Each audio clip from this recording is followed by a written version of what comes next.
My name is Darren Chang. I've been a vegan for about 2.5 years now, and I spend most of my time doing animal advocacy. Yeah, so when I was around 14, my family met some, close friends, and they were trying to convert us to a religion at the time, and it was a sort of a combination of Buddhism and Taoism. This is like an amalgamation of those religions, which has a strong emphasis on vegetarianism. And during that conversion process, his mother sort of showed us this video that always stuck with me, and it was basically a footage of a cow being led to slaughter. That video influenced me a lot at that age, even though I didn't even go vegetarian right away. But at the time, I just saw that animals want to live, and that they fight so hard to keep their own lives, and there's so much struggle, and it's just really violent, and it's not something that I want to participate in. But shortly after that, I actually started living on my own, well, with my brother, and we moved away and stopped living with my mom and my family, and we actually moved to a small town in interior BC called Merritt, where I ended up spending 6 years until I graduated from high school in Merritt.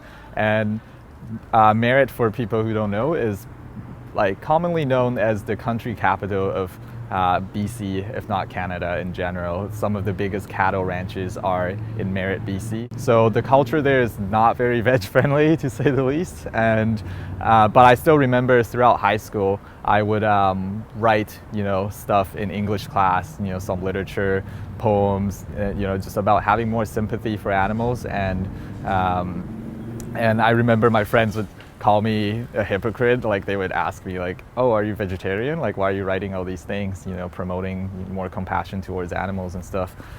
So it definitely got me thinking, but I think just the fact that I was so reliant on other people for food, and I didn't really, I wasn't living on my own, I couldn't make my own food choices. I just kind of didn't go vegetarian for a long time. And it wasn't until I think third year university, when I took political theory class called Political Theory and Non-Human Life, which took a critical look at the human political and social relationships with not just other animals, but just the world in general, other species, like plants, the planet, and the food that we consume. That taking that course made me realize that our relationships with other living beings on this planet is a political issue. It's an issue of justice. It's a social justice issue. And once it was framed to me in that context, I realized, what, this is something, I have to go vegan at some point, because then veganism for me becomes a political act of resistance against industries and corporations that are just violently exploiting animals and this planet, and destroying this earth, destroying wild animals' habitats and all those things. So it was after I took that class, I got involved with a local animal rights group called Stop UBC Animal Research, and at the time they were doing a lot of protesting. During the time that I was taking that class, they were doing a lot of protesting on campus, trying to get the University of British Columbia to become more transparent about their animal experimentation. And I got involved. And the funny thing is, I actually wasn't even vegetarian when I first got involved in activism. So, and this is not uncommon. I've heard the same story from a lot of activists who say, they were actually activists first and vegan sort of came second.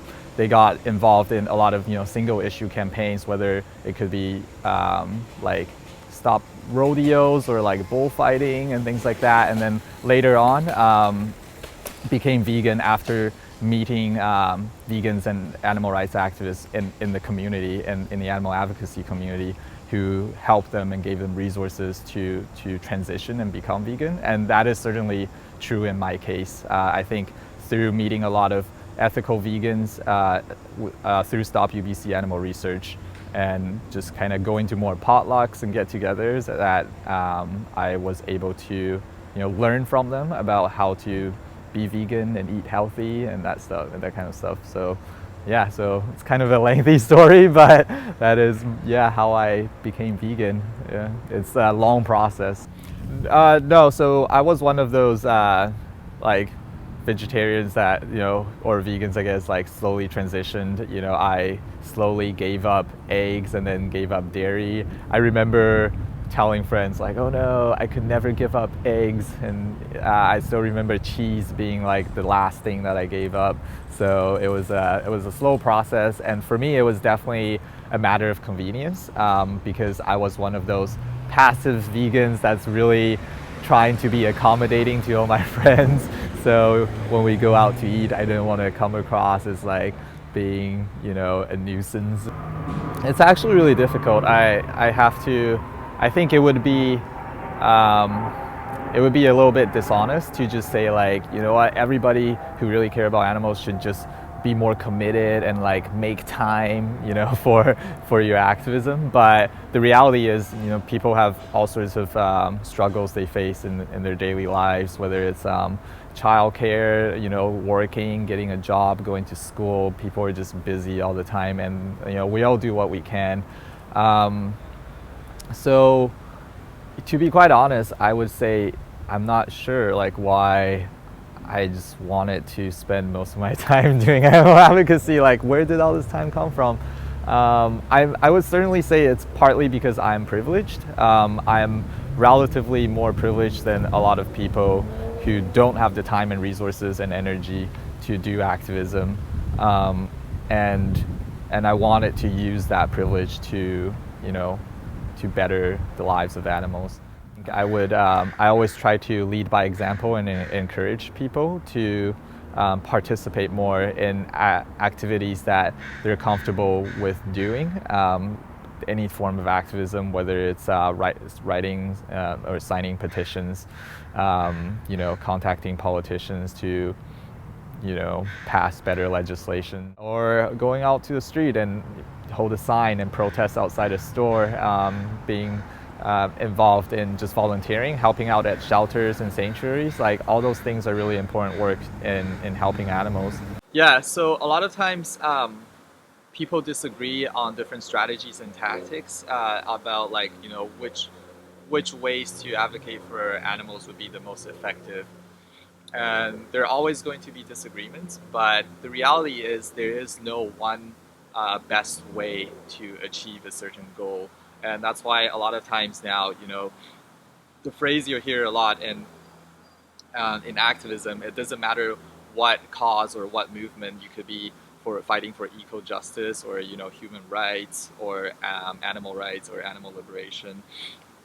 The phrase that people talk about a lot these days is a diversity of tactics, and the idea is that when you're running a particular campaign, there's no way that you can just achieve there's no way that you can win the campaign and achieve your goals and arrive at a victory by just practicing one tactic. So protesting by its own nature is meant to be disruptive and annoying in order to bring attention to a certain issue, and protesting is really just one tactic among a wide range of tactics that activists will employ to achieve their goals.